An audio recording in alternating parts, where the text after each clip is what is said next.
Сайн байцгаана уу хүн төлөөлөгчтэй. Өнөөдөр манай de facto нэвтрүүлгийн зочноор Дэлхийн Эрүүл Мэндийн Байгууллагын Суурин Монгол цугаа Суурин төлөөлөгч ноён доктор Соо оролцож байна.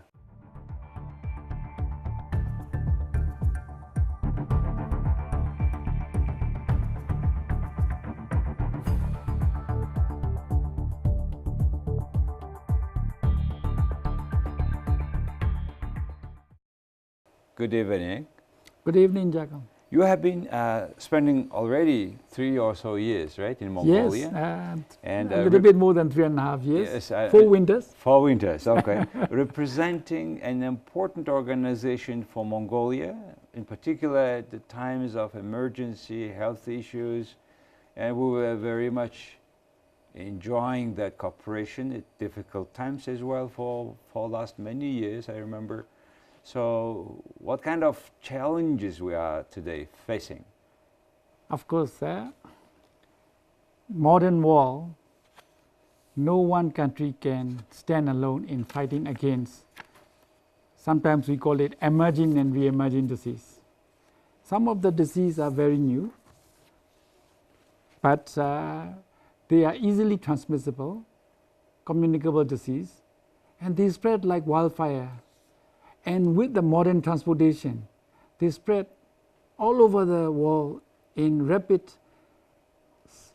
times and succession.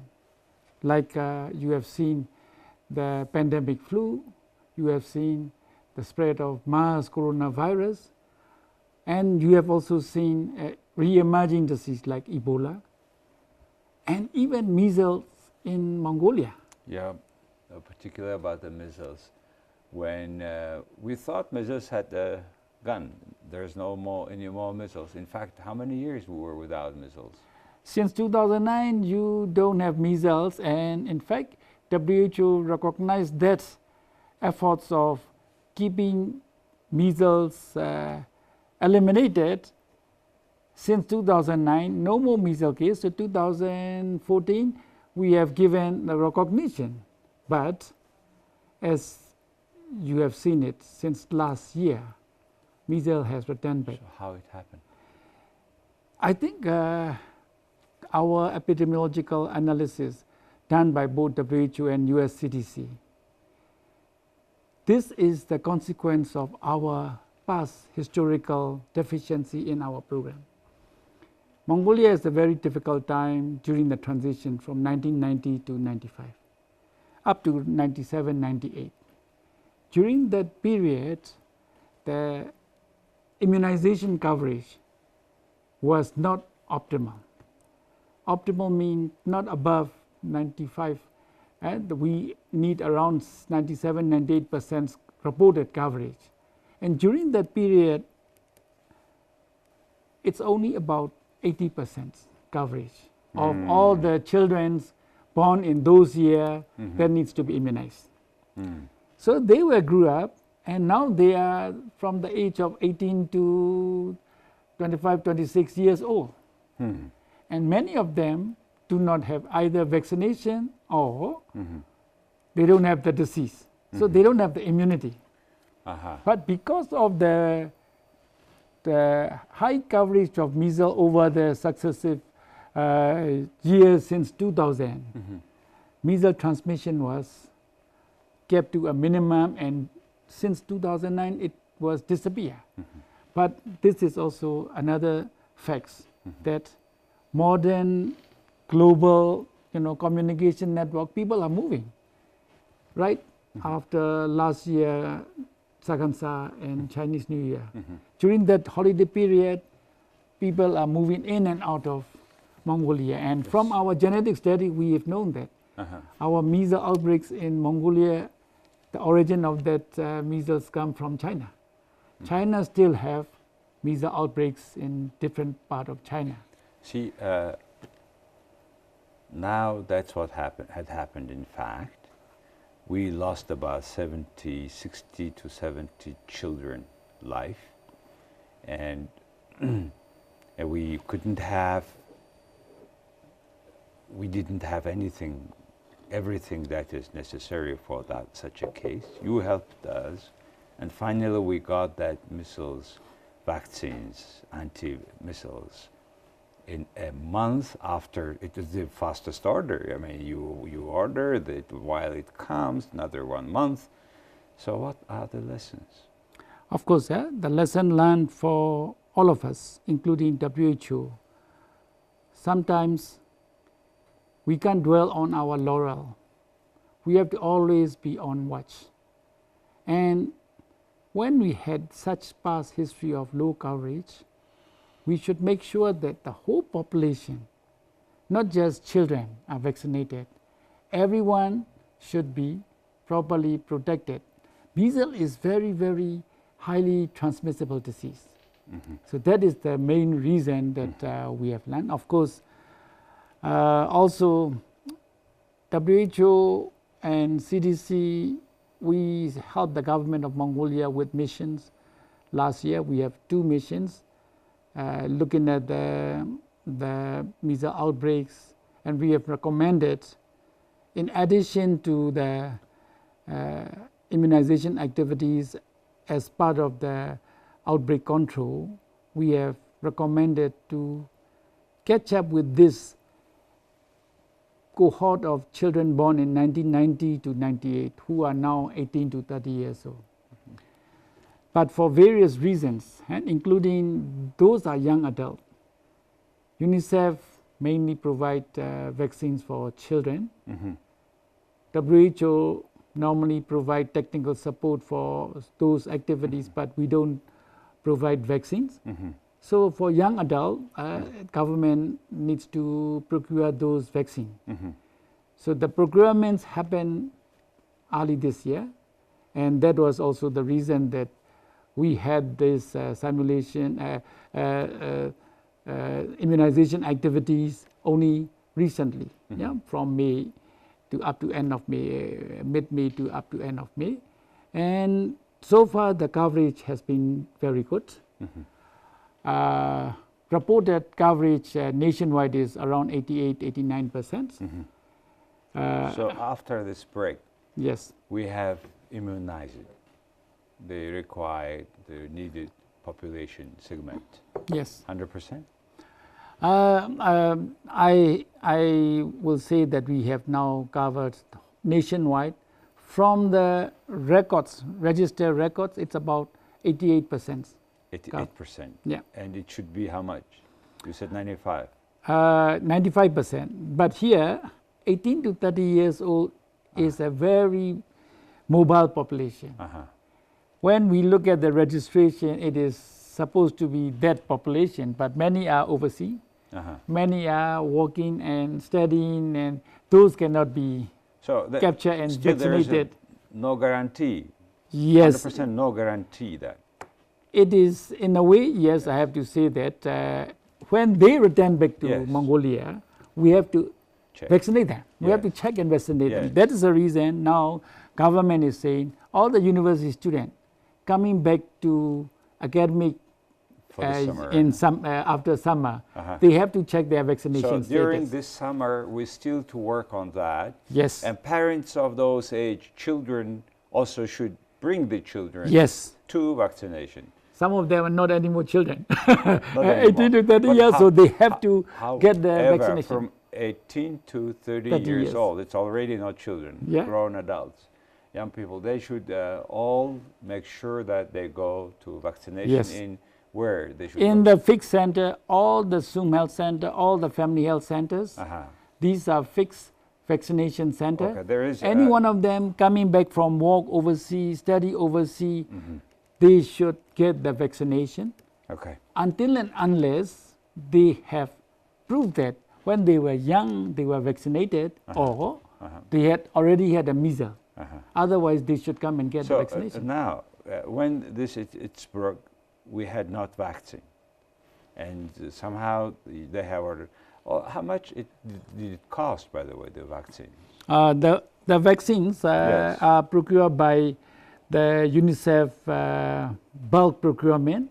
It is the UN systems, UNICEF, WHO. We operate this vaccination procurement system, so it is very cheap. Government spend about almost close to 1 billion tugrik, and that's give us all the vaccine requirements for about 700,000 plus dose. So I don't exactly know the cost of the vaccine. So it doesn't cost much. Yeah. Oh, so it doesn't cost much. Then why we shouldn't have it in stock all the time? Yes, I think we have it for our routine vaccination. Our routine vaccination doesn't include this 18 to 30 years old. That is the reason. So we keep still. We have the vaccine for our routine vaccination. For children. For children. So yes.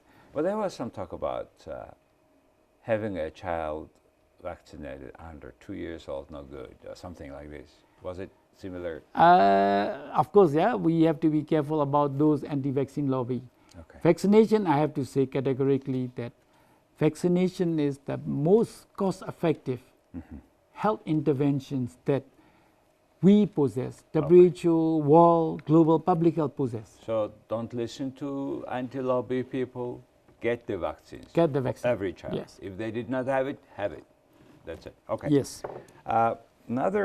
What is the other concern? Because WHO mostly is very functional in public health, emergency management, and response system, right? Yes. And this is the emergency case where we have a measles. Yeah. And the other communicable diseases. Yes. Right? Hepatitis. Yes. How is the situation with hepatitis in Mongolia? In Mongolia, I would like to differentiate two important groups of diseases for Mongolian. Okay. One is non-communicable disease, because if you look at the number one, the top causes of death in Mongolia, it's all non-communicable disease. Hypertension, stroke, heart attack, and cancers. These are the top causes of death in Mongolia. And now road traffic accidents are becoming very important. Among the communicable disease, of course, there are a few diseases that are still of concern. Globally and including Mongolia, we have seen the reduction of communicable disease, except some of those re-emerging disease outbreak as an emergency. But in Mongolia, we are concerned of viral hepatitis, and we are concerned of what we call sexually transmitted infections. Both communicable. Both communicable and TB, tuberculosis. All three are communicable, and all three are common in Mongolia. But viral hepatitis is of particular concern because when you have viral hepatitis, some of our citizens develop what we call chronic active hepatitis B, chronic active hepatitis C, and these chronic active hepatitis leads to, in the future, after 10-15 years, liver cirrhosis and liver cancer. Liver cancer, Mongolia is leading the world. Our statistics are 8 times global average. Wow. And in Mongolia, it's been said that every family has one or other members pass away because of liver cancer. Yes, like my father. So that's the reason viral hepatitis is very important. Yes, sexually transmitted infections, we can consider this, we have the current epidemic. Nationally, about 1/3 of all infectious communicable disease are sexually transmitted infections. Wow. Tuberculosis, yes, Mongolia is, as a country, as a statistic, we are upper middle income country, but we have to remember that we still have a sizable percentage of population under poverty. TB is a disease of poverty. 20% of population is officially under poverty. Yeah, so because and of it's that, potentially TB patients, right? yes, TB always is a disease of poverty when people are hungry, people are poor, people do not have proper protection. Okay, let's go one by one. Yes. This is so important, and you are the all the institutions. And you have been working for WHO. You are a doctor yourself. You have been country rep in the Philippines. You are very familiar with these three communicable diseases. Yeah. And I found, while preparing for our interview, I thought you are the person to share straightforward with us our concerns. Yes. Because now, sometimes, at times, we don't speak openly about these issues, Yes. which is in fact a big elephant in the room, Yeah. which is existing and we are dealing every day. So let's do one by one. You said about hepatitis, viral hepatitis, and these B and C types. If you don't treat properly, it slowly after 10, 20 years, it comes to your liver. Then it will have your cancer. And Yes. after cancer, you cannot do anything. It's too expensive. It's too late. Too late. Too late for many times. Too How late to for get treatment. to make sure that these people don't have this viral B and C? First thing, hepatitis B, we have started what we call immunization for hepatitis B birth dose. The babies were given hepatitis B vaccination right after, immediately at birth. Immediately? Immediately after delivery, after Okay. birth. Okay. And this has started since 90s. And Mongolia has a very high hepatitis B birth dose vaccination. So our future generations are protected. That is one good news. Good news. Of course, yeah. All the good news so far, sir. It's coming because we have to be aware that the future generation is protected. Always I have to say that the country's future is our younger generation. Now Mongolians will not have any more hepatitis B. Those who are vaccinated at birth, those who were given that vaccination from 1990s, Okay. but those who were born before, they don't have hepatitis B birth dose, and they had hepatitis B during their young adult, childhood and young adult. So B they are at risk. B is more or less taking care of it. Yes. How about C? Yes, C is something that we are worried because hepatitis C can be contracted by what we call parental transmissions from blood. But also hepatitis C, there is light at the end of the tunnel. Now we have the drugs. We have the drugs to cure hepatitis C. And the drugs doesn't need to be given a lifelong treatment. It's only 3 months. Okay. After providing treatments, very high percentage of those patients can be cured, and we have already looked at the genotypes of hepatitis C in Mongolia, and these are susceptible to treatment, which means that those suffering from hepatitis C in Mongolia, those who are adults, and good news is, even if you are suffering from liver cirrhosis, still can be cure of hepatitis C, chronic active hepatitis C, and liver is a wonderful organ in your body. It can regenerate. Regenerate. That's the good thing is about also.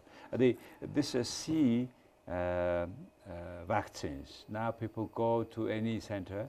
C is not a vaccine. C is a drugs. Drugs. Okay. Yes, the drugs. The only drawback at this moment is it is not that cheap. The cost of 3 months treatment costs you about $400 per month, so $1,200. If you procure the drugs from the originator company, Gilead. But also we now have in Mongolia a very good generic version of that drugs, Havoni, which is only about $300 per month. So 3 months course of treatment is $900. But Jackal, $900, $1,200, it is still too much for people from poor background. Yes. And there is the problem that many chronic active hepatitis C patients are from those backgrounds. How many altogether types of hepatitis? We have various survey that done in terms of prevalence of chronic active hepatitis B and C, and Mongolia prevalence rate are quite high.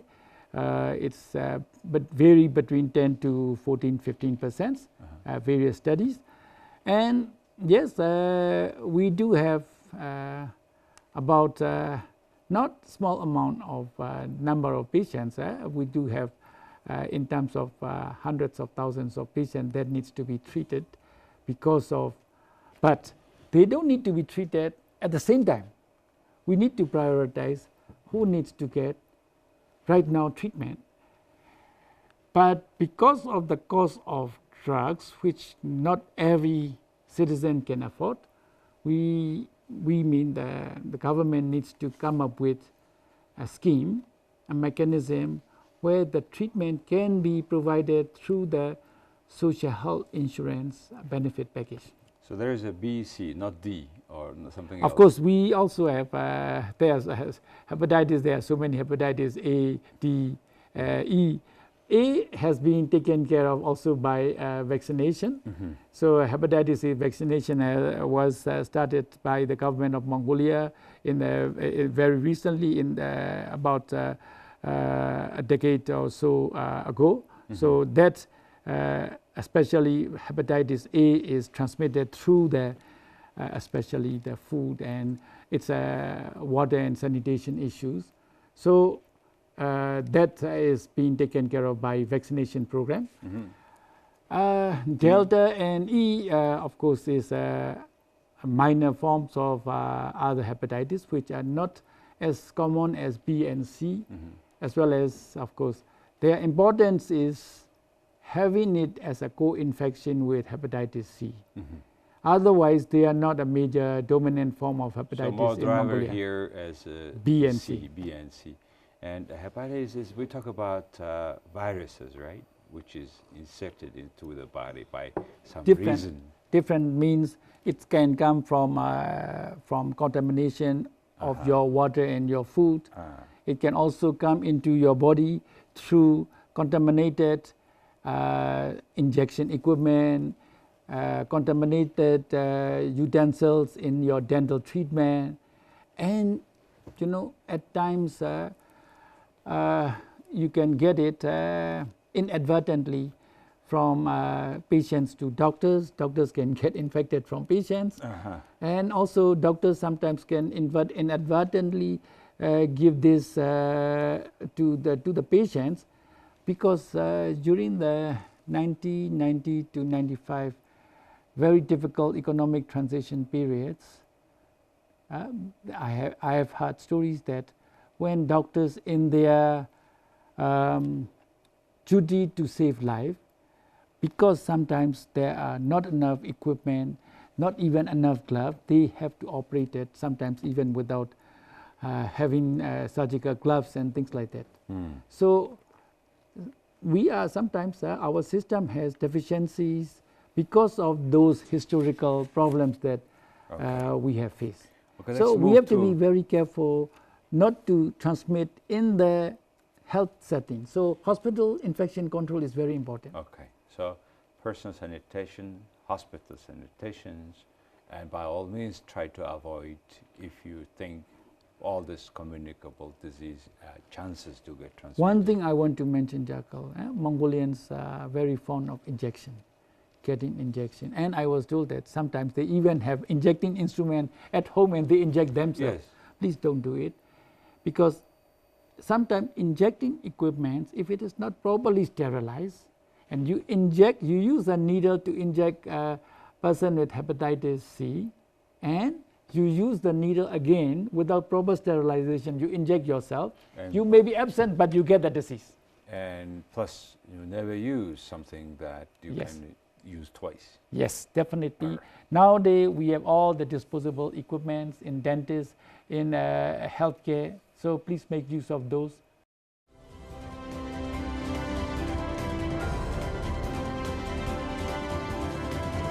Дэлхийн шилдэгүүдийг тодруулдаг Forbes сэтгүүлийн шилдгээр Luxury King Tower Apartment шалгарлаа. Okay, let's talk about sexually transmitted diseases. What is the situation? What is the worry about that today in Mongolia? Sexually transmitted infections, majority of it are not lethal in the sense that you get an infection, you can get treatment, it can be cured. Except, of course, some of the viral hepatitis can also be sexually transmitted. But when we talk about STI, we talk mainly three diseases: syphilis, gonorrhea, and trichomoniasis. But most important thing for me is syphilis. We can use it as a barometer for seeing. And here, the problem is for the youth of Mongolia. The age group that bears the burden of sexual transmitted infection is sexually active, age group of 18 years old to 25 years old. Overall, out of all infectious disease nationally, 1/3 or up to 38% of all infectious diseases are sexually transmitted infections. Within the age group of 18 to 25, around half of those sexually transmitted infections are in this age group. So this is the age group that we have to target, the youth, the young adult.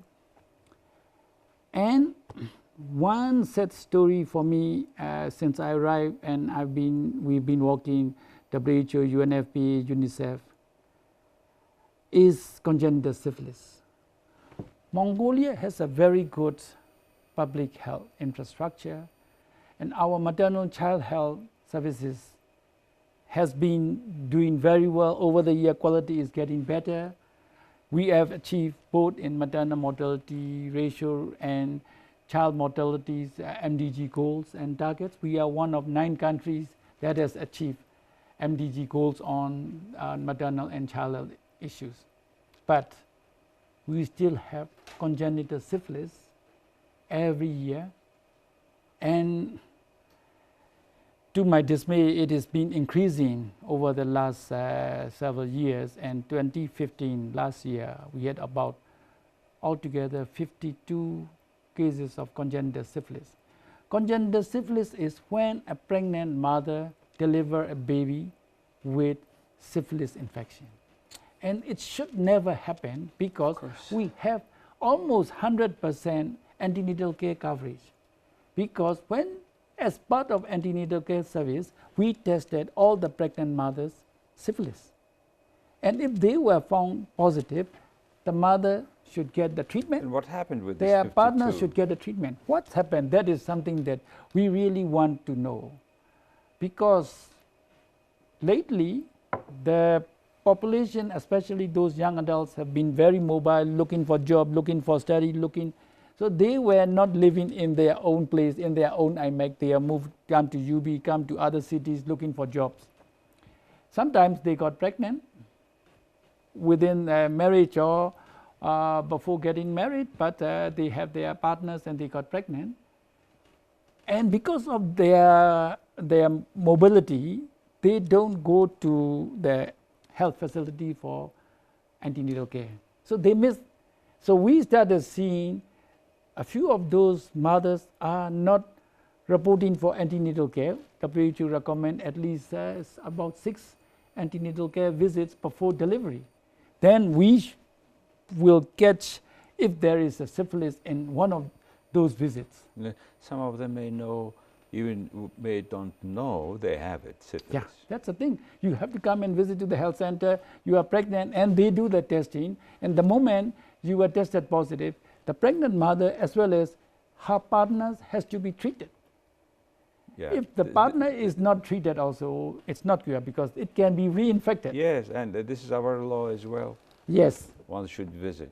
So that's the concern. Of course, it will take a lot of time to discuss details of this sexually transmitted infections, unfortunately, which is the case in Mongolia, unfortunately widening. And we have 52 cases of congenital syphilis, and it's already very much warning signals. And it's better to take care of all these issues, particular from that individual. And every individual is to go through medical examine. We would like to encourage every pregnant mothers, wherever you are, you should go to the nearest family health center, SUM health center, when you are pregnant, and start registering and get all the tests needs to be done, all the treatments needs to be done, because this is WHO would like to promote zero congenital syphilis. If we have a very good antenatal care, which we are proud of, Mongolia is proud of, we should prevent no case of congenital syphilis. Yes. Now my last questions, Dr. Yes. So, what are the other concerns you have, other than we have talked? Non-communicable disease, as I have said. And here we are starting together with Ministry of Health and Sports, many development partners and donors, with the UN system, sister agency. We want every Mongolian above the age of 40 to do a regular annual health screening. Many of our Mongolians are living, many of them have hypertension without knowing it. Yes. The first time they That's know the is when they concern. get a heart attack or Yes. a stroke, Thank which you. should not be This the is case. Very good. So everybody who is about 40 years old, they should go to a hospital once a year at least. Health center, Health center, SUM health center, and family health check center. as much as they can do your health, and go next year again. Yes. So that we avoid many non-communicable diseases, which unfortunately we discover very late. Well, Dr. Soe, we have addressed already several issues Yes. to which, if we pay attention, we could save a lot of lives. So your job and all doctors' job is to warn people, to advise them, and if they are still got it, to treat them. To treat them, So yes. it's a very noble work, and you have been doctor, you are being a part of the solution for many countries, including Mongolia. And I know you and your colleagues are doing a lot works for that in Mongolia. So thank you very much for the job. Our pleasure, Jagal. If there's anything we can do to promote health in Mongolia, please let us know. We'll be very happy to collaborate with our media partners, because you are very, very important to communicate to our public. Let's This do it. communication is the tool that we have for And advocacy. communicate in a straight way, Yes. with the straight words. Yes. That's important. Thank you very much. Dr. Thank you very much, Jagal. Yeah. За хүндэтгэгчтэй өнөөдөр манай дефакто нэвтрүүлгийн зочноор Дэлхийн Эрүүл Мэндийн Байгууллагын Суурин төлөөлөгч ноён доктор Соe оролцлоо. Их баярлалаа.